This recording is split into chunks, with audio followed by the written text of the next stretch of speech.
Komisi Perlindungan Anak Indonesia atau KPAI menyayangkan adanya jasa pernikahan anak di bawah umur seperti yang ditawarkan wedding organizer Aisyah Weddings di media sosial. KPAI menilai pemilik jasa pernikahan Aisyah Weddings dapat dijerat dengan Undang-Undang Perlindungan Anak, Undang-Undang Perkawinan, dan juga tindak pidana perdagangan orang. Wakil Ketua KPAI Rita Pranawati menyatakan penawaran paket pernikahan Aisyah Wedding telah melanggar Undang-Undang Perlindungan Anak. Menurut undang-undang, pernikahan dini akan merampas hak kebebasan dan tumbuh kembang anak. Selain meminta polisi serius melakukan penyelidikan, KPAI juga tengah meminta Kementerian Kominfo untuk segera men-take down situs Aisyah Weddings. Kami melaporkan ini kepada Mabes Polri dan sudah sejak semalam Mabes juga melakukan penyelidikan ya terkait kasus ini. Dan kenapa kemudian kami concern, karena perkawinan anak itu melanggar banyak hak anak, hak pendidikan, hak untuk kesehatan yang baik gitu ya, derajat kesehatan yang baik, kemudian juga hak bermain. Selain itu juga secara psikologis tumbuh kembangnya akan sangat terganggu. Ini juga menjadi concern kami, sehingga kemudian kami melayangkan surat ke Mabes Polri untuk penyelidikan dan penyidikan kasus ini. Aisyah Wedding menawarkan paket pernikahan usia dini mulai dari usia 12 tahun serta paket pernikahan secara siri. Selain mengkampanyekan paket pernikahan dini dan pernikahan siri melalui media sosial, wedding organizer tersebut juga menyebar promosi paket pernikahan melalui pamflet atau selebaran yang diselipkan di koran. Bahkan di beberapa kota juga ditemukan spanduk-spanduk jasa wedding organizer Aisyah Wedding. Namun sampai kini belum jelas siapa pemilik wedding organizer ini. Di unggahan di media sosial maupun di selebaran tidak mencantumkan alamat atau nomor kontak. Tim Liputan, Berita 1, Jakarta. Pemirsa, bahaya kampanye nikah muda itulah tema Morning Talks di pagi hari ini. Untuk membahasnya, kita sudah terhubung dengan Deputi Menteri PPA Bidang Pemenuhan Hak Anak, Ibu Leni N. Rosalin, dan juga Komisioner Komnas Perempuan, Pak Bahrul Fuad. Selamat pagi Bapak dan Ibu, terima kasih banyak sudah bergabung bersama kami di Morning Talks. Selamat pagi, Mas. Ya, pagi. Bu Leni, ini kalau kita bicara soal Aisyah Weddings, ini sempat booming, cepat sekali, tapi terus kemudian situsnya udah nggak bisa diakses. Soal itu memang ini menjadi polemik. Apakah sebetulnya Aisyah Weddings itu benar-benar ada atau nggak ada? Tapi intinya adalah pada tulisan-tulisan yang seolah mengkampanyekan pernikahan dini. Ini amatan dari kementerian seperti apa sebetulnya, Bu? Iya, terima kasih. Assalamualaikum warahmatullahi wabarakatuh. Selamat pagi semuanya. Jadi ini adalah salah satu bentuk pelanggaran hak anak, ya. Artinya kalau dia pelanggaran hak anak, berarti sebetulnya ini juga pelanggaran hak asasi manusia, karena hak anak kan bagian dari hak asasi manusia. Nah, kita harus melihat sebetulnya kalau sebuah perkawinan anak, ini istilah yang kita gunakan perkawinan anak, ya. Oke.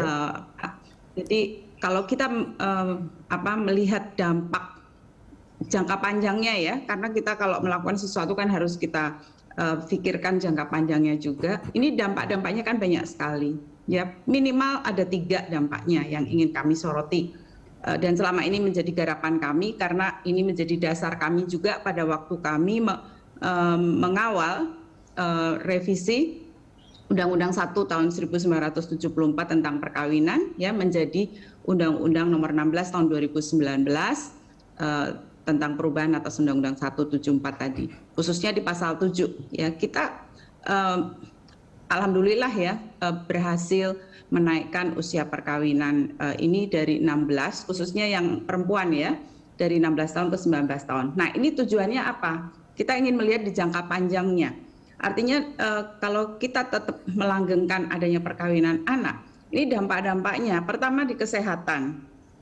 Tadi sempat disinggung, ya, tapi kesehatan ini sebetulnya kompleks sekali. Masalah yang paling buruk yang bisa terjadi adalah meningkatnya angka kematian ibu melahirkan. Karena risiko kalau misalnya dia masih anak, usianya masih muda, itu risiko terburuknya adalah kematian ibu melahirkan. Dan Indonesia angkanya masih cukup tinggi kan. Kemudian untuk bayinya sendiri, angka kematian bayi juga akan tinggi. Kalau toh dia tidak meninggal misalnya, tapi ini akan anak yang dilahirkan dari seorang ibu yang masih usia anak. Jadi kalau istilah saya, anak punya anak masih anak gitu ya. Itu risiko terburuknya adalah berat badan lahir si bayi itu akan rendah. Nah ini salah satu juga pemicu stunting ya. Jadi banyak sekali itu di bidang kesehatan, kerusakan pada organ reproduksi si perempuan itu sendiri karena belum cukup matang untuk dia memiliki anak gitu kan. Kemudian pendidikan. Dari hampir semua kasus perkawinan anak, pasti anak itu drop out dari sekolah ya. Sementara pemerintah berupaya wajib belajar 12 tahun, artinya minimal anak-anak Indonesia itu bisa lulus SMA lah.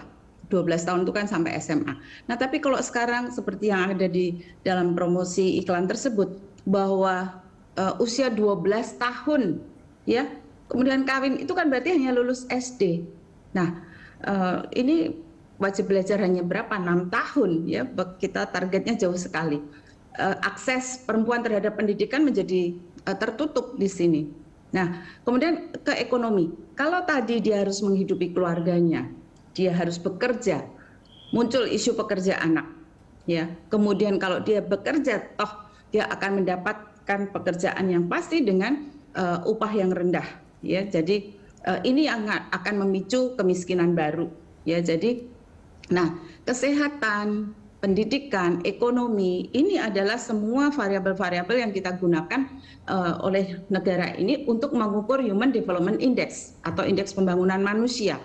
Dan tentunya kita tidak akan bisa punya indeks pembangunan manusia yang tinggi kalau isu ini masih belum kita atasi. Nah, itulah sebabnya latar belakang kami juga mengapa kami mengkoordinasikan proses undang-undang perkawinan itu untuk direvisi untuk usia perkawinannya. Bu Leni, belum lagi target-target yang lainnya. Oke, Bu Leni, sebelum juga dampak lainnya. Ya, Bu Leni, sebelum ke target-target yang lainnya tadi ada pernyataan di awal yang saya coba garis bawahi bahwa kampanye yang dilakukan oleh Aisyah Weddings itu adalah pelanggaran hak anak. Tapi juga melanggar pidana juga nggak? Karena dia melanggar undang-undang tentang perkawinan anak. Iya, ya ini kita juga bisa mengikuti di berbagai media dan juga itulah pada saat muncul isu itu langsung pada hari yang sama Ibu Menteri kami berkoordinasi dengan kepolisian ya, dengan Kapolri dan juga dengan Kominfo ya, cepat untuk merespon cepat ini karena pertama Undang-Undang Perlindungan Anak nomor 35 tahun 2014 atas perubahan nomor Undang-Undang 23 tahun 2002 tentang perlindungan anak itu juga dilanggar. Kedua yang pasti seperti yang tadi saya sebutkan, Undang-Undang nomor 16 2019 tentang perubahan atas Undang-Undang nomor 1 tahun 1974 itu juga dilanggar ya. Belum lagi dari sisi informasi dan transaksi elektroniknya. Belum lagi nanti kalau ini kan diduga ada unsur tindak pidana perdagangan orangnya ya. Nah itu udah hak-hak yang terlanggar udah banyak sekali kalau kita melihat regulasinya. Oke, Bu Leni, artinya ini dalam pernyataan Ibu, ini Ibu Menteri dengan Kapolri itu berkoordinasi atau boleh saya sebut juga ini sebagai laporan dari Kementerian ke Kepolisian? Iya, jadi kita juga sebetulnya di tingkat eselon 1 kami ya, itu kita juga berkirim surat juga ke Bareskrim juga ya. Dan Ibu Responnya Menteri bagaimana, karena respon dari Polri ini Polri? kan akan ya, jadi Polri makanya terus kemudian Polri akan menangani kasus ini dengan tuntas ya, dan ini kami mengapresiasi ya, karena ini mungkin ranah hukum untuk menyelidiki hingga tuntas, karena jangan sampai nanti ini menjadi dampaknya ke belakang seolah-olah pembenaran gitu bahwa kita boleh menikahkan anak kita di usia 12 tahun tadi. Gitu, ya. Saya ke Pak Bahrul Fuad, Pak. Ini kalau kita bicara soal pernikahan dini, itu seringkali yang ada di benak publik itu yang dalam tanda kutip yang menjadi korbannya adalah perempuan, benar nggak? Betul, betul. Iya, Mas. Baik. Karena kan secara psikologis anak ya itu kan masih belum siap ya untuk apa namanya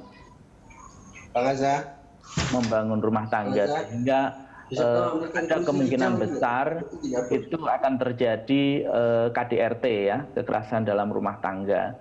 Dan apa yang diiklankan oleh Aisyah Wedding ini bukan hanya apa namanya, bukan hanya pernikahan anak, tapi juga ada poligami dan juga nikah siri yang kesemuanya kami melihat dari Komnas Perempuan itu berpotensi akan terjadi kekerasan dalam rumah tangga dan merugikan para perempuan, begitu, Mas. Pak Bahrul, kalau kita bicara soal pernikahan dininya, ini kan seringkali yang menjadi korban kan perempuan. Tadi Bapak juga mengatakan itu. Betul.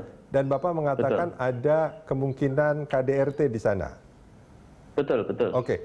Ini berdasarkan data sebetulnya apakah itu sudah menjadi fakta? Pernah atau banyak sekali catatan terjadi KDRT karena pernikahan dini? Ya. Jadi menurut berdasar pada catatan tahunan Komnas Perempuan 2020 itu 75% dari keseluruhan kasus yang kasus kekerasan terhadap perempuan, 75%-nya itu adalah KDRT, Mas. Nah, dari KDRT itu 60%-nya itu merupakan kekerasan terhadap istri, dan ini fakta. Jadi dari laporan catatan tahunan Komnas Perempuan 2020 itu mencatat demikian. Sehingga memang cukup besar, dan kami mensinyalir di masa pandemi ini angka kasus kekerasan terhadap perempuan khususnya di ranah privat, di rumah tangga itu meningkat semakin drastis. Tapi data itu tidak menjelaskan bahwa kekerasan terhadap perempuan itu, KDRT itu berawal dari pernikahan dini ya? Tidak juga, tapi ada potensi ke situ, gitu ya, ada potensi ke situ. Oke, baik. Ini kalau kita bicara soal pernikahan dini, tadi sempat disampaikan sama Bu Leni, sebetulnya banyak kekhawatiran sebetulnya terutama bagi perempuan, bahwa kalau dia menikah dini ini banyak sekali boleh saya sebut dampak buruk gitu ya. Nah, kalau dari Komnas Perempuan apakah juga melihat hal itu berdasarkan data yang betul, dampak buruk real? Ya, dampak buruk misalkan seperti pemaksaan aborsi karena tidak siap ya. Jadi itu seringkali kami mendapatkan laporan juga dari korban. Ini kasus kekerasan terhadap perempuan, salah satunya adalah pemaksaan aborsi yang dilakukan oleh pasangan, oleh suami, begitu ya. Nah, ini juga menjadi menjadi akibat, salah satu akibat dari ketidaksiapan tadi ketika terjadi pernikahan anak. Ini saya mengkonfirmasi sekali lagi. Artinya suami meminta istrinya untuk aborsi, bukannya karena belum ada pernikahan bisa itu? Jadi seperti itu. Jadi atau orang tua, khususnya ibu, karena ini masih anak-anak juga tidak siap, sehingga yang terjadi adalah kekerasan terhadap anak, begitu ya. Jadi ini juga menjadi akibat dari pernikahan anak itu. Oke, baik. Saya ke Bu Leni. Bu Leni, kalau menurut catatan kementerian, sebetulnya jumlah pernikahan dini di Indonesia saat ini apakah masih tergolong tinggi? Iya, jadi kalau kita merujuk data ya, jadi di tahun 2019 itu data yang terbaru yang tersedia yang oleh BPS, kita bersama-sama dengan BPS itu 10,82, artinya taruhlah 11 gitu ya. Artinya 11 dari 100, ya kan? Nah, ini kan cukup tinggi. Sementara kan target kita di tahun 2024 yang sudah tertuang di dalam Rencana Pembangunan Jangka Menengah Nasional 2020-2024 itu adalah 8,74. Jadi memang kita harus menurunkan sekitar 2 poin di sini. Nah, ini tidak mudah karena dari angka 10,82 tadi di tahun 2019 itu ada 22 provinsi yang angkanya di atas angka rata-rata nasional. Ya, jadi 22 provinsi ini menjadi prioritas kami. Ya, tentunya semua provinsi prioritas, tapi karena 22 provinsi ini di atas angka nasional, jadi perhatian lebih ke sana ya agar dia bisa menurun dengan drastis. Karena kalau tidak kita lakukan terobosan-terobosan dan intervensi khusus, tentunya angka ini akan tidak target 2024 tidak akan bisa kita capai. Nah, itulah sebabnya kita merangkul kementerian lembaga. Sebetulnya di sini ada 15 kementerian lembaga ya yang terkait dengan pencegahan perkawinan anak ini, dan juga kita dengan NGO, dengan dunia usaha, lembaga keagamaan, juga lembaga hukum. Ya, jadi kita sebetulnya sudah melakukan apa yang disebut gerakan bersama pencegahan perkawinan anak. Ini karena apa? Karena pencegahan perkawinan anak ini juga menjadi salah satu dari 5 prioritas Bapak Presiden ya kepada Kementerian PPPA untuk bagaimana kita bisa tadi mencapai target dan dalam berproses kita bersinergi. Nah, salah satu langkah yang memang kita lakukan di awal itu adalah melakukan revisi Undang-Undang 1 tahun 74 dan alhamdulillah berhasil menaikkan angka ini. Dan ini tentunya atas dukungan semua pihak. Ya, Pak Bahrul Fuad, sikap dari Komnas Perempuan sendiri terhadap kampanye-kampanye yang kemarin sempat heboh dari Aisyah Weddings, bagaimana Pak? Ya, jadi kami nanti akan Komnas Perempuan akan menerbitkan rilis pernyataan sikap terkait dengan hal tersebut. Jadi kami akan rapat paripurna untuk hal tersebut. Dan kami dari Komnas Perempuan juga mendukung apa yang dilakukan oleh Ibu Menteri dan teman-teman di KPPA untuk melaporkan ini ke kepolisian. Tapi yang paling penting bagi Komnas Perempuan adalah bagaimana masyarakat khususnya para perempuan ini tidak tertipu ya dengan iklan-iklan yang mengatasnamakan agama. Nah, ini kami sangat prihatin terhadap hal ini. Jadi pernikahan poligami, pernikahan siri itu semua berdampak kepada kerentanan perempuan mengalami kekerasan dalam rumah tangga. Karena tidak itu juga Mas sebenarnya. Jadi anak yang hasil dari pernikahan siri, karena nikahnya seringkali tidak nikah siri ini kan nikah yang tidak dicatatkan secara sah di Ya, tapi kita nggak membahas ke sana ini Pak Bahrul. Kita fokusnya lebih ke pernikahan dininya. Baik. Ya, tapi nanti korbannya juga anak juga. Begitu. Baik. Pak Bahrul Fuad, terima kasih banyak sudah bergabung bersama kami di pagi hari ini. Terima kasih, sama-sama. Bulan ini kita akan masih lanjutkan. Usai jeda, pemirsa jangan kemana-mana, kami segera kembali.